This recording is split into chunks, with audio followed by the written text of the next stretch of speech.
right, welcome back to our second last session.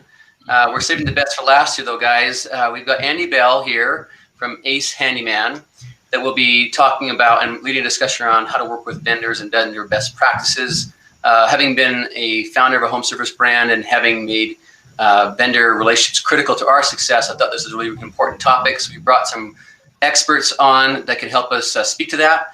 I'll just want to remind everybody that on the top right section of this website on the app, you'll notice there's a feed, and you can go ahead and chat in there with anyone you want for the session. The Q&A area is where I want you to hit. If you've got any questions, go ahead and land them in here whenever you'd like. And at the 30-minute mark, Andy will grab those questions and ask some of our panelists. And then at the 45-minute mark, we're going to go ahead and head to the lounge to be able to do one-on-ones with any of the speakers or panelists. So with that, Andy, the show is yours. Thank you, Scott. Thank you so much. Again, my name is Andy Bell. I'm the CEO and founder of Ace Handyman Services, formerly Handyman Matters.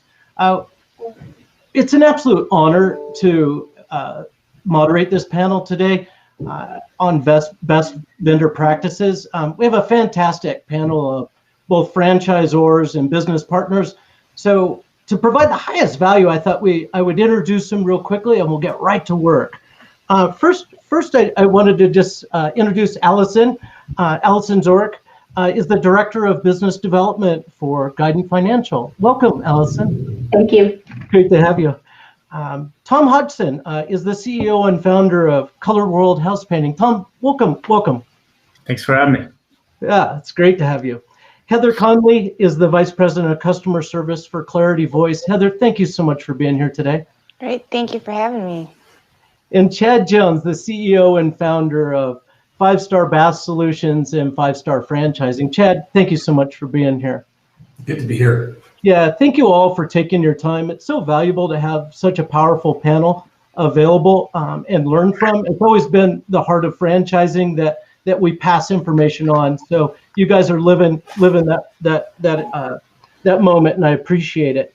I don't think any of us would be anywhere if, or at least very few of us would be anywhere without a great funding partner. Allison, I would consider Gaiden Financial a loyal partner to many franchisors over the years. What should franchisors expect from their relationship with Guidant and any other franchise partners for that matter? Yeah, thanks, Andy, for the question. So when you work with Guidant, we really want to make sure that we're taking that finance ball out of the air for all partners we work with, no matter if you're a franchisor or a vendor partner or a franchise consultant. When you work with Guidant, we need to be able to help your candidates no matter where they're at in their journey. So when they're just looking to start up, or down the road when they need more working capital, or eventually if they want to expand. So when you work with Guidant Financial, our team is really there to help educate you and your candidates versus advise. And what I mean by that is there's so many solutions, and Guidant does offer a full suite.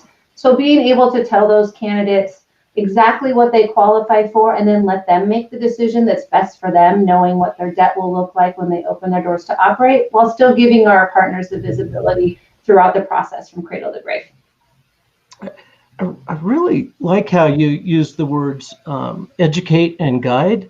Like you explain that so well. Can you expand on that a little bit? Educate and guide is.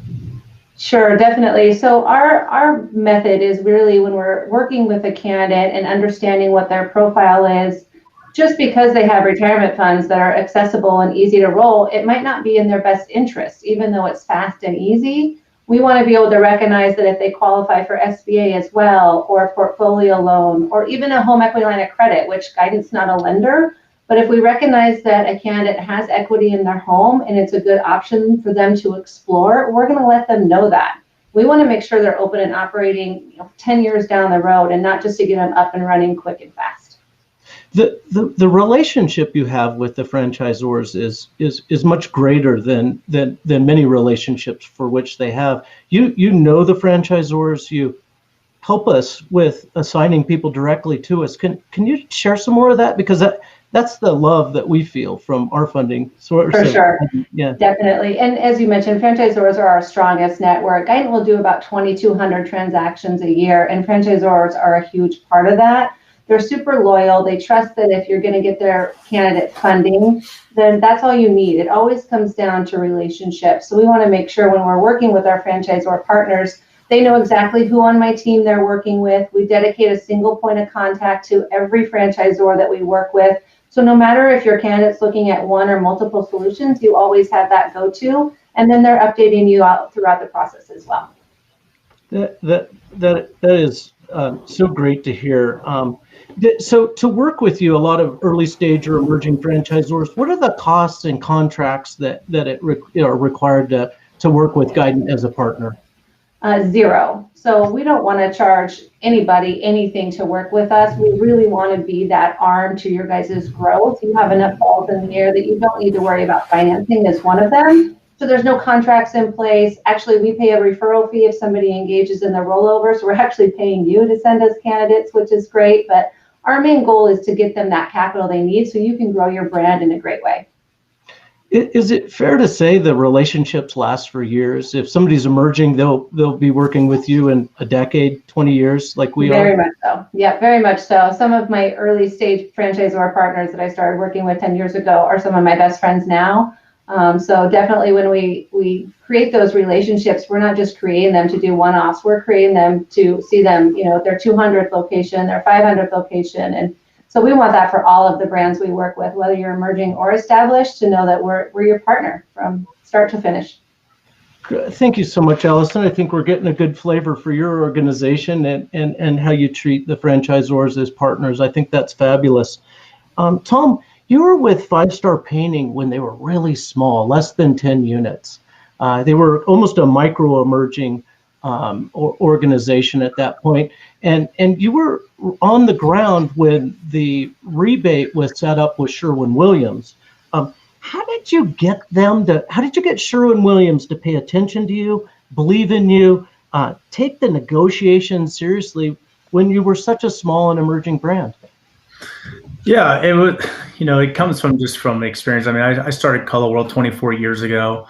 I met those guys at an IFA convention when I was looking to originally, franchise Color World, and kind of realized I needed to learn more about franchising before I could even launch myself. So I had a little bit of experience in just putting a program together for Color World originally.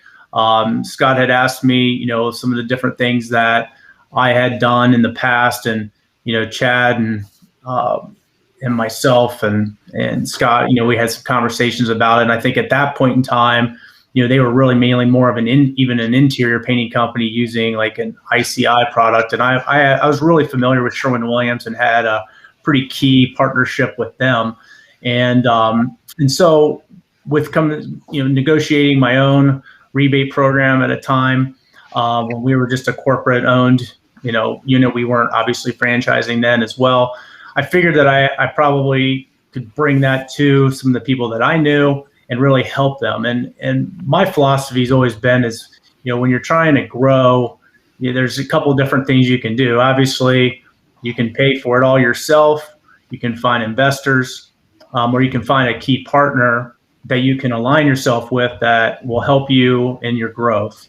And so I kind of took that philosophy, applied that to what 5 Star was trying to do with growing into, an exterior painting, being a full service painting company, and leverage that relationship that I had and was able to give them a footprint, switch over who they were going to be purchasing, looking forward to the purchasing power, and aligned ourselves that way. And one of the things that is always asked is, is that in the best interest of the franchisee? And I think you always want to make sure that when you're putting a program in place like that, that there's something back for them as well. And so, we put that together. And then when we franchised Color World, I was able to even leverage that program and parlay that into even a better program for us and our franchisees at Color World now. So it's just been a building block from, 24 years ago all the way through 5 Star until now Color World. Tom, you explained that so well. Thank you. When you used a word, I really heard it, and it was aligned. It felt like you were aligning the partnership. So it was greater than just a transaction. Could you give us a little more color around that? Yeah. So, when you're growing, you want to find somebody that believes in your brand, as much as that, you want to align yourself with the products. And, again, we also do holiday lighting. So one of the things that we had done when we were aligning ourselves is finding not only a key partner like Sherwin-Williams on the paint side, but we wanted to have a key partner for our franchisees. And essentially you look at it as a buying group, right? So if you can negotiate great pricing for your franchisees and then also put a program in place for you to generate a revenue stream, it saves you from having to go get loans or finding a partner to invest into your business. But you can have a strategic vendor, if you will, to come in and you can profit from that. Yeah, that's excellent. And just how did you owned one single company and you had a relationship with Sherwin-Williams? Can you think of the very first person or how you met or how you brought it to the table that we're going to be big someday? Please believe in us. How did you negotiate at that very one unit level? Well, yeah, so it's kind of funny. So initially we had store managers at Sherwin-Williams reaching out going, hey, you guys want some free t-shirts? You want some hats? You want some this? You want some that? And I'm just kind of like, why are they trying to give me these things that are trying to bribe me into buying paint? And so I started kind of asking like, well, is there certain levels? Like when do you start doing these things? How much paint do you need to buy? And so I ended up setting up a meeting with the district sales manager there initially. I mean, this was 23 years ago, probably.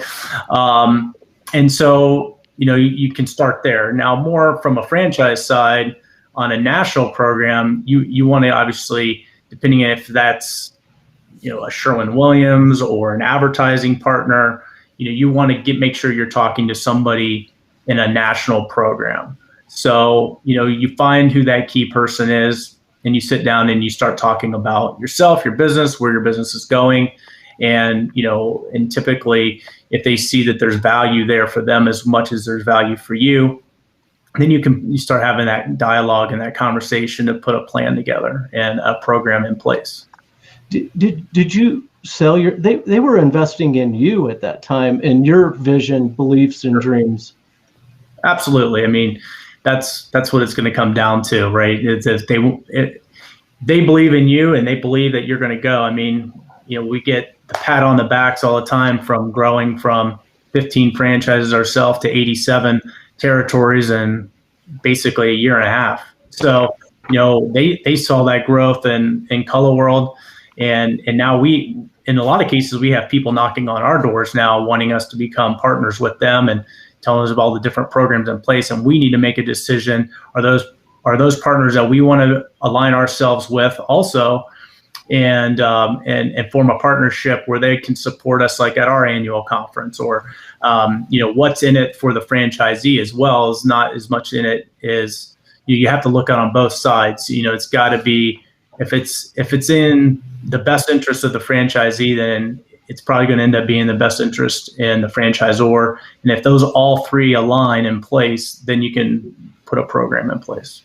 Tom, you just nailed that. It has to win. Everybody has to win in a partnership, and it's the franchise owners, the franchisor, and the partner that you're doing business with. Thank you for enlightening us on that.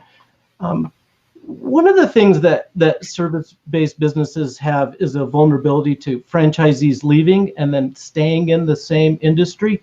We all have agreements to cover that, but we've all been faced with, do we have the spine to follow up on that? And Heather, when you think about how franchisors can be proactive avoiding this vulnerability, how can we keep control of our phone numbers, our client records, and protect our brand? I know your company really is instrumental and it can be installed in the beginning or the middle or even late on, but you offer tremendous value to that vulnerability. Yeah, so one of the things that we do here at Clarity Voice is our Own the Number program. And with our Own the Number program, not only do we as a voice over IP provider really look at encompassing best practices for each of the franchisors that we work with, just from an overall phone service perspective. But one of the things that we have found that is crucially important in franchising is really helping you hold your franchisees accountable to what their franchise agreement says with the phone numbers. And it is a big piece that every franchisor has to deal with when a franchisee leaves. So part of what we do is put together programs around helping franchise systems and brands of all sizes really put into place that protection of the phone numbers, so that if you do ever get in that situation, which every single franchisor will face it at some point, you don't have to worry about that phone number. You don't have to worry about that franchisee going rogue and hurting the brand name. Yeah, I've had it happen, and it's very frustrating. It's very humbling. And sometimes if they're in the middle of nowhere, you may look the other way and just let it go, which feels awful. But when somebody's in an adjacent territory and they go rogue on you and they keep the phone number, even though you have a contract, and they grab the customer records, they change the name, and they keep operating. Yeah. Have you seen situations like that have been of monumental, destructive nature to brands? Have you seen anybody really, have a terrible litigation or awful things happen to them because of that? Yeah, sure. So a franchisor that has some experience under their belt has probably been through it. I've been with Clarity now for 10 years, and I've seen everything from very nice mutual terminations where a franchisee just simply hands everything over, all the way up to very expensive litigation to get a phone number back, upwards of $10,000, $20,000, $30,000 in some cases to take that franchisee to court. And it's an expensive endeavor. And so one of the things that we tell franchisors right out of the gate, or even if they do have an existing franchisee base, contact us, work with us, have that conversation to learn a little bit more, because not only does it protect yourself as the franchisor, but you're protecting your other franchisees at the same time.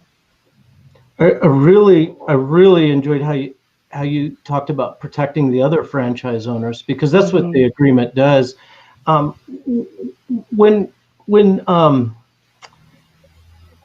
That's a situation, but a lot of us are also concerned about the value of the brand, and there's a commonality that you can bring where different features of this plan go to more than brand protection, but also just kind of brand consistency. How does that? How can you help us understand that better?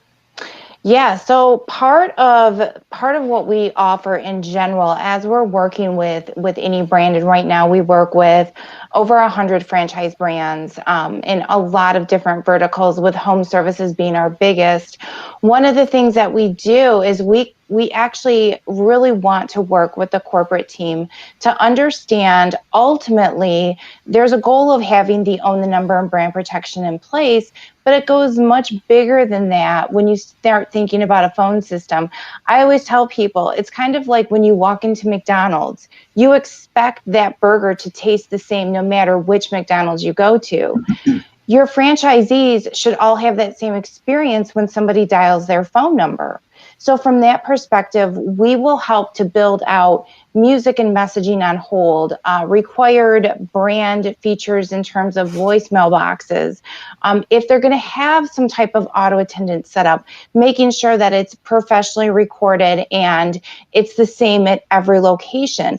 One of the things that we feel is the more consistency we can bring to the table, the more consistency you have in your brand, and you're not going to have that franchisee who then goes out and plays or records a horrible message on hold and just says to you, well, we're just going to play that. We've seen it. And one of the things that we want to do is make sure, as we partner, that we have those ducks in a row to make sure that there's that consistency with your brand as well.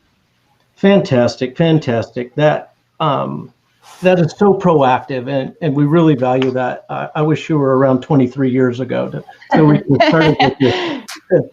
Hey, Chad, you've been through several rebate agreements from before Sherwin-Williams with 5-Star Painting to Sherwin-Williams with 5-Star Painting, now with Bath Solutions, and probably 10 I'm not aware of. You had to have learned some lessons along the way through the negotiation and the agreement. What can you share with us that will help us negotiate and end up with an agreement that we can live with for years and years and create that win-win-win that Tom spoke of? That's a great question. And I think Tom did say it well. It has to have value proposition to all parties involved. But when you have that, you have to recognize that, the vendor at some point may have to switch. They may have to switch what they're doing. I remember at Sherwin-Williams, Tom did a great job of getting that rebate up really quite high, and they didn't like it, and because they had some pressure for some other people, and so you have to be able to pivot a little bit as well too. So hopefully you have it's not just about the dollar, but maybe there's different ways to receive value from that vendor, and so Tom talked a little bit about that, like maybe instead of just giving you a rebate in a dollar form, that they're participating in your conferences, they're sponsoring conferences, they're giving dollars in different ways. So they can be flexible as well too with their boards and whatnot that they have to account to. So I think the agreements have to have some flexibility, but they have to be buttoned up as well. You have to make sure that for example, timelines that because really what our value proposition to a lot of these vendors is that we have a lead acquisition that they don't have any costs with that. So we're actually going to bring them franchisees that they may not be able to find on their own to purchase product or services or whatever it happens to be. And so at some point, they may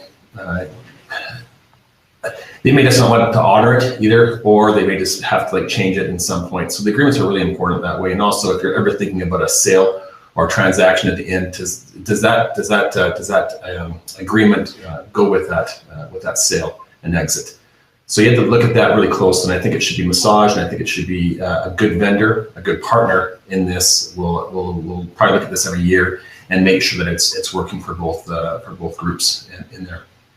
Have you been engaged in a partnership with one of the rebate partners, and had a moment where you were 5 years in the future looking back at the agreement and said, "Boy, I wish we'd have thought about that then"?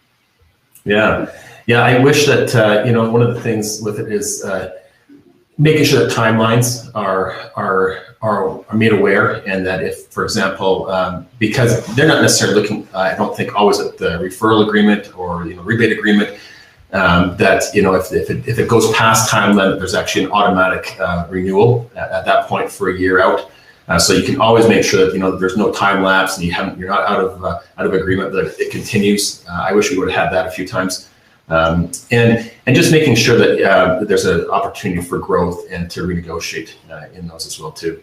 Yeah, and both you and Tom have mentioned this, that the partnership is so important. But what you're going to find is that when you look at all the people that may supply that product that you can get a rebate from, you may start with an organization that's smaller, and then as you grow, you may pivot that relationship to a larger painting rebate contractor, and so on and so forth. How did you tackle that? And if you changed the negotiation and amount you were getting, and you reported that in your federal disclosure document, how did you make sure that your franchise owners felt like this was a partnership for all instead of a partnership for one? Yeah, there's a couple of questions in there. The first one, so Tom talked a little bit about the Sherwin-Williams with 5-Star Painting, but before Tom was on board, we actually had one with ICI, Guidant. We did that partly because they had a Canadian presence and we had some Canadian franchises at the time. And then we also partnered with PPG, which I think was acquired by Comex. But these are smaller brands really at the time than Sherwin-Williams. Sherwin-Williams didn't want to talk to us really at the time. We were pretty small. And so we worked with what we had with probably the greater vision to bring on Sherwin-Williams. And so you asked, how do we get that? Really, it was actually through Tom. And so when we were meeting with Tom, like he said, at the IFA, we realized that Tom had a really high rebate program. We won't mention it over here. We might get in trouble, but he had a really high rebate. from them, and that was part of the package, was to do that introduction, to take over that, which Tom did a great job. So it was really, we were able to kind of walk up the ladder, if you will, both in probably a provider to our franchisees that could give us more coverage and better services to the franchisee. At the same time, also was a higher rebate as well too, which led us to do more things on the back end for franchisees when it came to support and the like. The second question, if I'm not mistaken, had to do with FDD and disclosures. I think it's important to always recognize that you have to disclose when you have rebates and you get benefits from another partner source. The disclosure requirements actually changed over the last little bit. I was actually just talking with our attorney down the hall, and he was telling me about some new changes actually this year for disclosure. It actually is a little bit better. It has to do with a little more recognition requirements there is now. So to talk to your attorney if you're looking at doing a rebate program, make sure that you're disclosing that properly. Because what they might have seen in the past was just a big, massive number for a rebate number and what percentage of your total revenue that was. And then how do you kind of, when it comes to franchise development, how do you kind of show them that you're not making money just off of them, but it's actually a partnership, and that those dollars are being used to support them, or it's just a small portion of the overall, and it helps funnel the growth of the business. So there is a fine line to walk with that, and you should probably be prepared of how you're going to actually disclose it to franchisees when the question is asked. But now it looks like it's a little bit more simpler now how you record that. But again, talk to your attorneys on how you do that. I absolutely love the way you built the relationship with people around you in the franchising community, learn from them, and then went ahead and acted on it and set those programs in place. Tom, did you hear anything about that rebate program that you were interested in saying a few more words on? Chad hit it on the head. At the end of the day, you got to be able to pivot when you need to. Deals change. Prices go up. You want to try to control that. We had a situation with our current rebate program at Sherwin-Williams at Color World here this past year. Part of the program is that we gave Sherwin-Williams gave X amount of dollars to every one of our franchisees annually for home and garden shows. Well, guess what? Home and garden shows were, canceled last year for the most part, and a lot of them aren't going to start up this year early. So, going back to them and saying, hey guys, this, part of our program is, it's supposed to be give and take. We buy a lot of paint, you help us out. And if we're not going to have shows, or can we get it in another way? And so we went back to the drawing board, and we were able to put a pivot and add an addendum to that. The big thing that I took away from what Chad was saying too, I do agree, is that you have to have that it automatic renews. If for some reason, you just lose track of time, you're busy in your business trying to do it. You don't want to realize you missed an entire quarter. Like, hey, where's the rebate check, right? Oh yeah, well, you've been out of contract for 6 months. Oh wait. So luckily that I don't believe that's ever happened to us, but it's one of those things that you want to make sure that is in place, or you're staying on top of that. So you can probably use one of the technology providers from earlier in the conversation. It'll help you, alert you for those types of things. But yeah, that's the big thing. Definitely make sure you have an automatic renewal in place, and make sure you can pivot. Well, I tell you, detailed agreements are so important. Allison, when you hear all of this, you know from the other side that the pandemic affected us in franchise systems and franchise bodies in different ways. When your franchise partners called out, were you guys able to help out with the PPP loans and those type of EDILs? And we were, yeah. The first go around, what happened about last April-ish of 2020, was a lot bigger in volume than this last round. But even then, we jumped into action, and we formed 2 partnerships to assist franchisees and anybody else that really needed to get some funds. And so we formed partnerships with Lendio and Bluevine. Obviously, Guidant's not a lender. We wanted to send those to people that were quick to help and take action. Multiple communications go out, obviously. I mean, the lenders were just absolutely inundated, which is what domino effects to the slowdown of SBA and everything else that happened over the last 9 months. And thankfully, this last round that came out a few weeks ago, banks were prepared. So we're not seeing the inundation we were, and crossed our fingers and held our breath. And thankfully, home services brands are so blessed because SBA wants to do the deals. We've got a great SBA Express, which is the 150 and under lender that loves these deals and encourages them right now because they're not brick and mortar and they're not having to go back and decide if they're essential or not, which, for the most part, home service brands are pandemic proof, which is a great thing to be able to do. Well, thank you for saying pandemic proof. We all appreciate that. How long does it take to get funded right now, just as a matter of thought? Yeah, so it depends on the solution they're going for and the stomach the candidate has to go through that process. But typically the rollover is going to be about 2 to 4 weeks. Just depends on the state they're in and making sure they don't, choose some really generic C Corp name to do that. But that's pretty quick. The SBA Express is taking about, I would say, worst case 3 months. We're seeing it come back down to about 60 days, which is great. They get pre-approval same day that they're in touch with them, but I say that so loosely because you really want your candidate to go through underwriting and have that solid approval, which right now is taking about 3 weeks, and that's mainly on the Express. So you got to keep that in mind when you're prepping your candidates and just set expectations, right? And then the portfolio loan can be done in 2 weeks because it's tied to your non-retirement stocks, bonds, mutual funds, and it's a great program to recognize. Home equity line of credit is going to be dependent on the bank. A lot of those mortgage lenders use the same banks that are doing the PPPs, so you're at their mercy for that. Awesome. Well, thank you. And that's the value. I could call you up any day and ask you those questions so that I could forecast more accurately as a franchisor. Absolutely fantastic.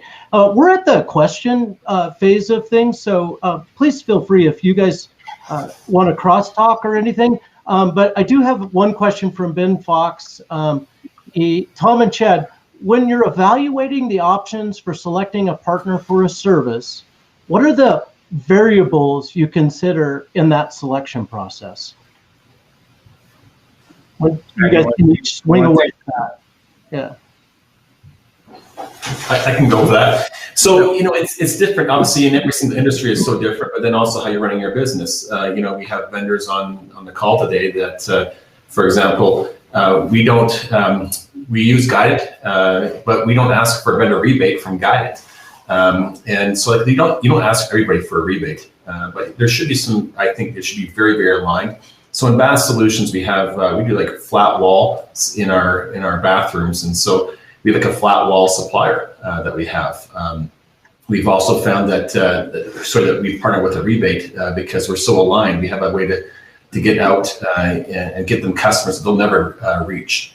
And so we represent probably about 40% of their overall business through our brand. And so for them, they want to have a rebate. They want to incentivize us, and it's mutual in both ways. We work very well with them, but we're not going to go to Delta and Moen and expect that they're going to give us a rebate, as we don't necessarily buy enough taps and faucets from them.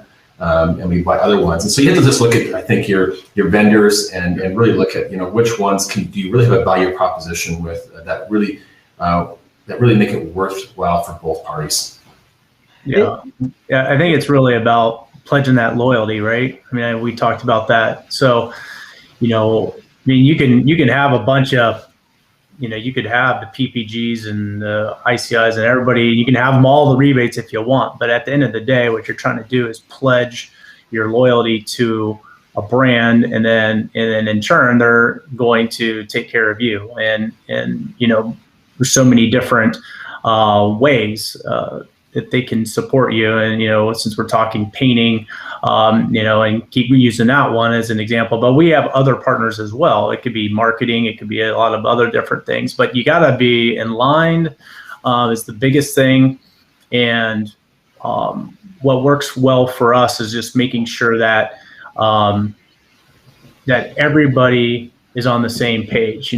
We understand that we want our franchisees to buy paint from Sherwin-Williams, and Sherwin-Williams understands that they are kind of pledging to us that they're going to help our franchisees be successful in that market, and supporting them as well. And so it really becomes a true partnership then. And if we're trying to buy, a bunch of paint from one vendor and then a bunch of paint from another vendor, then you're splitting that, and then all of a sudden the loyalty is not there. So I think the biggest thing is just truly is making sure that you're both sides are pledging loyalty to each other. Yeah, and one more thing there, I think you have to actually kind of know the other individual's business as well too. So you have to know what their margins are and their abilities and what they're doing for lead acquisition costs, because really in a lot of ways you're just replacing their lead acquisition costs for your franchisees. And so perhaps right there they might have 20% margin in their marketing costs that allows you to do a rebate program. But if it's only like a 1%, it's probably unfair to ask for a 3% rebate when you're really not providing that much value to them in that way. Thank you. Hey, Heather, how can franchisors be better partners? What we just heard was relationships matter. Mm-hmm. The transaction matters, but how do you weigh those two? How do you feel? Who are some of your favorite franchisors, and what are some of their behaviors that made you feel that way? Yeah, that's a great question. We're really lucky because we really do have really amazing partners at the end of the day. I really still think it comes down to really, I think, our home services brands that we service. So everything from, Neighborly and your brand, Andy, we really do find that our biggest success does come within those industries specifically. And I really think it boils down to the level of engagement that we have with a lot of the brands that we service. We have relationships all the way from, you're talking CEO, COO, president, vice president, all the way down to, your training team, the marketing team. And it's really important for us to build out those strong partnerships because we're here to help support the brand. And if I don't have those strong relationships and partnerships, then anytime you as a franchisor have a need or a franchisee has a need, it might not be properly addressed. So really having that transparency and that open, honest communication is probably the most key piece to it. So well said. Allison, your relationship gets to the financial matters, the heart of somebody's, something they wouldn't show anybody. How important are relationships to Gaiden Financial and you yourself personally? Right, definitely. I mean, I think it's probably the top of the list, really. If you don't have a relationship, you don't have the trust, then there's going to be no faith that me or my team can get the deal across the line. And franchisor partners need to know that if they're sending a candidate to Gaiden, that we're going to take care of them like they were family, and we're going to do everything we can to find the capital they need to be a successful franchisee. Otherwise, what's the point? There's lots of us in the space, but ultimately it always comes down to relationship and knowing that we're going to get your candidate where they need to be, but also giving you the visibility and transparency along the way, because a lot of times that lacks as well. Yeah. Hey, Chad or Tom, have you ever found yourself in a relationship where trust was undermined? And not that we need to hear the nitty gritty details of that, but how do you get it back when you lose it with a rebate supplier or partner? I mean, luckily for us, we've really have aligned ourselves pretty well with partners that we want to be with.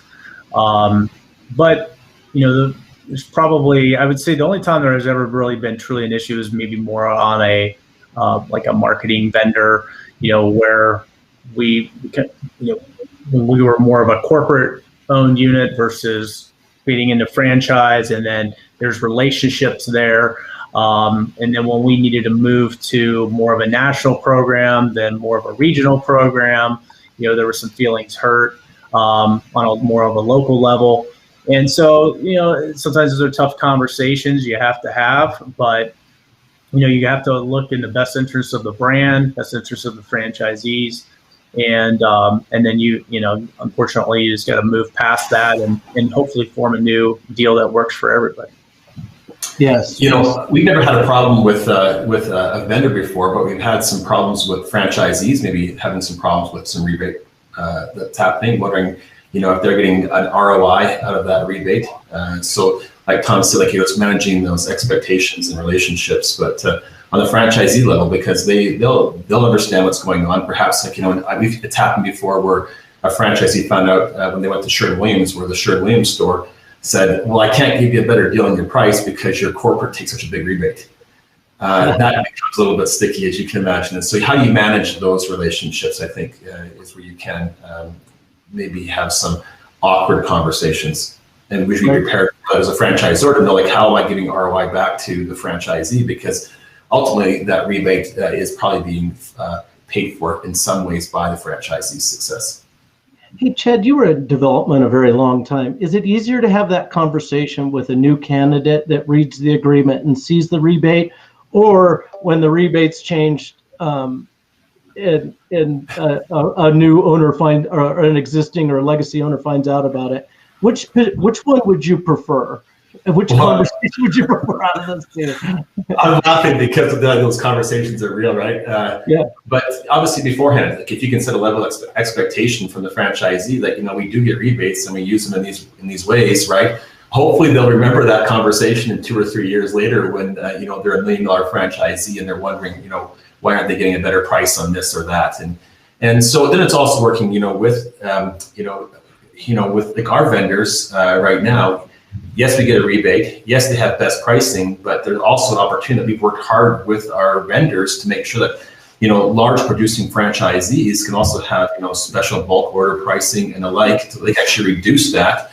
And so we're upfront with the franchisee that, you know, there's different ways to actually even reduce your price, even though we're getting a rebate. Awesome. We have about 3 minutes left. Do any or all of you have something that is it that you would like to share that you think would be of value to us? I mean, I always have something to say, but I would just say, you know, for the, you know, emerging franchisee or franchisors that are coming up to, you know, I think Scott had said that there were some that haven't sold a franchise yet, to obviously much larger brands like the Neighborlies out there that are well established and more so than even we are. You know, I think anytime you're trying to bring back and getting started, like as I said earlier, it's about either finding a relationship with an investor that can invest in your business, bring on a partner, or you can try to align yourself with, you know, vendors who become partners in a way that you can grow. Like I have at Color World, I have 0 investors. I don't have, you know, I'm not aligned with any private equity groups. I'm not part of, I don't have a partner that I'm with. It's me and my corporate team. And so, you know, when we try to grow, Scott, Chad said it best is, you know, you need to be able to be upfront with your franchisees and let them know that these programs you're putting in place benefit them through discounted pricing, you know, kickbacks for, you know, home and garden show type deals, but it's also helping us grow so we can support them just like you would with an ad fund or anything else. So, you know, I would say those are the types of things that if you're looking at starting a franchise or coming in, you need to make sure you kind of set it up the way that you can be successful, that you can live with.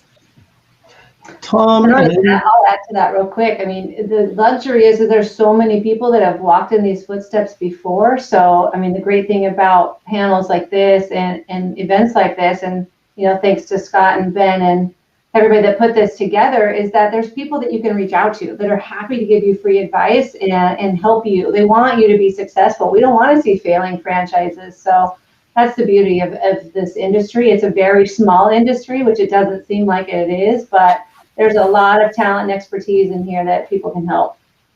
Allison, you summed up the day beautifully. Thank you so much. You all put so much time and effort into this. You were so wonderful to work with. You made my life a joy, and you are beautiful operators, and you treat people with dignity and respect, and that's what we stand for. So thank you. Awesome. Thank you, Andy and crew, for this session. It was really well done. I'm just go ahead and put a plug in for the lounge again here. Each of these speakers and Andy, the moderator, will go to the lounge after this. You can ask any one-on-one questions of him. Not everyone may know this, but Andy sold his business a couple of years ago to Ace Hardware, which is a vendor supplier. And just catching up with Andy the other day, he told me he sold almost 60 units in 2020. I think more than that, right? 62 from 61. 61 units were sold last year off that vendor relationship with Ace Hardware. So ask him about that. Go ahead and join the lounge and ask him one-on-one as to how they've leveraged that relationship. So thank you all again. Our last session will be legal issues, being led by Lane Fisher, and we look forward to hearing from them in about 50 minutes. See you all soon. Thanks, Scott. Thank you.